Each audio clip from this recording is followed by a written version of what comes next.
Do you want to add high accuracy GPS to your DJI drone? Today I'm going to show you how you can do just that with any DJI drone. Depending on the GPS conditions, the drone itself could be positionally inaccurate to about 10 meters. And positionally inaccurate really means how closely it aligns with actual surveyed coordinates. Then you also have relative error. While the drone itself may seem steady as it flies, the GPS coordinates that it saves to the pictures actually do change a bit, even if it's going in a straight line.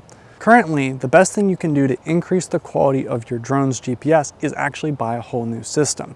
Most consumer drones actually do not have a way to add any type of higher quality GPS. You usually just have to buy a commercial grade product, and then you have to get a GPS system, and then you would have to get some type of base station to get that level of quality. This bypasses all of that, and it's an all new method to increase the accuracy of your drone's GPS. That means drones like the DJI Mini 5 Pro can get half a meter accuracy, or about 1.5 feet, all without any additional hardware, ground control points, PPK, etc. And also, should I mention that you can get about 2 meters of accuracy entirely for free. So that means you are free to test this and see how much it actually improves your drone workflow before paying for anything. Today, I'm going to give you the step-by-step tutorial to do it on all these different drones. We're going to test it, and I'm also going to show you how you can independently verify the accuracy without any additional hardware too. And all you need to do for this whole process is just upload your final pictures captured from the drone to a service that returns them back to you. So first, let me start by showing you how we can independently verify, and then we'll go from there. So in order to test this, I want to make sure that I give you the ability to test this independently. And so I'm going to show you how you can. If you're in the US, you can go here, and then there is a map. This map will show you a bunch of different dots. These are what are called geodetic markers. They are exact measured positions all over the United States. So in Raleigh, at least, the park that I normally like to go to is Thomas Brooks. It has 2 on either side. In today's video, we're going to go through and compare what we get on our drone to these 2 markers. So another important thing to note though before we get started is that these are in the NAD 83 coordinate system versus AerialAlign produces coordinates that are in the WGS 84 coordinate system, which means that you will have to convert these markers, the data on these markers, to the WGS 84 coordinate system. So otherwise you'll get up to about a meter of error. So it's important that you know that before we get started. So for each of these markers, what you can do is you can go and get more info, and then it will tell you a bunch of information. And then you can also find the photographs to be able to identify it. So this, as you can see here, if you look, it will show you where this is. And the reason why I like this one a whole lot is because it has nothing above it, so it can be seen above. Also, there's a lot of grass next to it, so it's really easy to identify. Now for the other one, it's not so simple. It's because it's actually in a bunch of concrete. It's on a sidewalk actually. And because it's on a sidewalk, it's difficult to see from a drone. So for that one, we're going to have to go through and mark it. I'm just going to place a marker directly above it. But as you can see here, this is when they were building it. And as you can see, it's really hard to see because it's directly in the concrete now. But those are our 2 markers that we're going to compare. Now, personally me, I just throw this data sheet, I download this and I throw this into ChatGPT and have it produce the converted coordinates. However, if you wanted to manually do this, you could. So what we're going to do is I'm going to go fly my drone over each of these 2 portions. We're going to compare the before and after of how much AerialAlign can reduce the GPS error of these 2 points. And for this test, I'm going to be using my Mini 5 Pro. Not that I think another drone wouldn't be able to do it, but I think the Mini 5 Pro is probably one of the more cheaper options you can get. And it's something that currently does not have any remote capability of supporting RTK. So for this video, I've made a bunch of different tools to make your life a whole lot easier. The first of those is WaypointMap, which is going to automate and simplify a lot of the stuff that you're going to need to do in order to get this high accuracy. So first, head over to waypointmap.com. There is also a full tutorial on how to use this on my channel, so feel free to check that out if you want more in detail. Next up, I'm going to go over to Thomas Brooks Park on WaypointMap. And you can actually see the little marker there, which is really good because then you know where it is. What I'm going to do is, if you're unfamiliar, I'm in the advanced version of WaypointMap. This is a great way to plan the mission for the Mini 5 Pro. And I'm going to enable the high accuracy mode. High accuracy mode automatically changes a bunch of settings so that when you fly something, it is actually automatically optimized for AerialAlign. Now what I'm going to go through and do is I'm going to fly over this whole portion here, and I'm going to have it generate looking straight down, and I'm going to have it take a picture. I'm going to have it download, and then that's our first mission. I'm going to go over to here where we know our marker is, somewhere along the line here, I believe.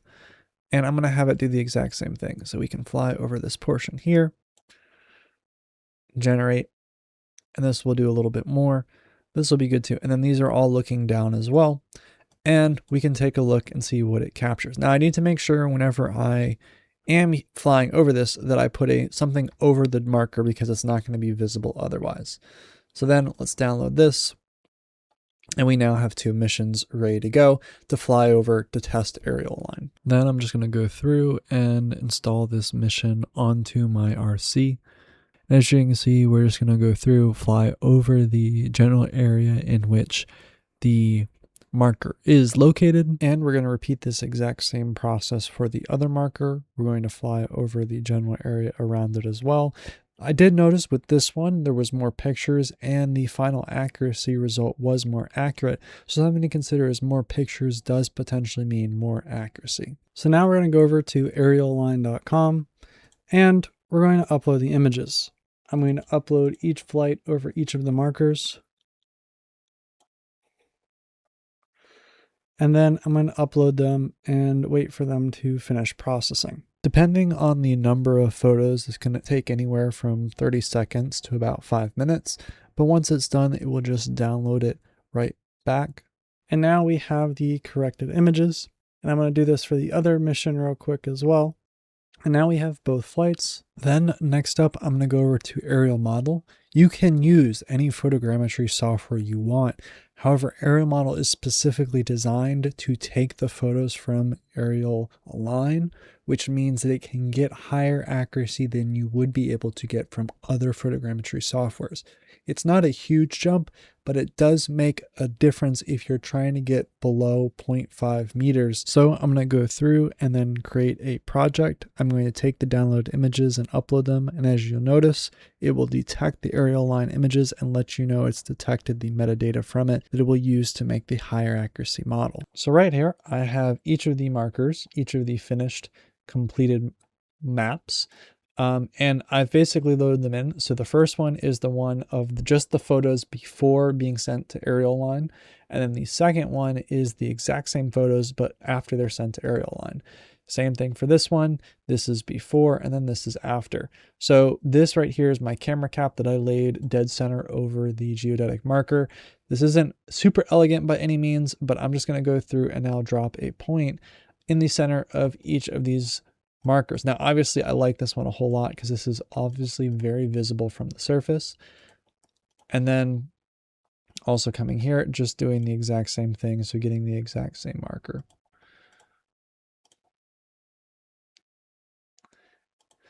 Next up, this is the prompt that I'm going to use. So this marker, this data sheet is basically just the one that's provided directly from NOAA. So you just want to take the data sheet from the marker that you're referencing and just throw that in here and then have the final outputs from Aerial Model to compare. And we'll wait for that to finish. So this is the result that I've gotten. So before, with just the default photos, not sending them to AerialAlign, this happened to be 1.188-ish meters, or about 3.9 feet away from the actual position. And the result after putting it into AerialAlign, this is on the maximum plan, but after putting them into AerialAlign, I was able to get it down to 0.33 meters, which is a bit closer. So that just shows you how much closer you can get. And then we're going to do the same thing for the other marker. So next up, it seems that the original was 1.5 meters away, and the new corrected coordinates is just below the 0.5 meters that is promised under the plan that I have. So the resulting impact, of course, is that you can get that 0.5 meter accuracy on something that you couldn't before. And as you can also see, there is a little bit of variation in the drone. Now I have a newer drone, but if you had an older drone, you probably would see this distance even being larger. So I want to thank you guys very much for watching. I'll include links to each of the different resources that I used in today's video down below. I've been working on this for a long time, and I'm finally happy that I'm able to produce something that actually improves quality to drone pilots without costing them a whole bunch of money like current RTK systems. So thank you very much for watching. Check out my channel for other cool tech related reviews and videos and more updates on how to do different things like this. Goodbye.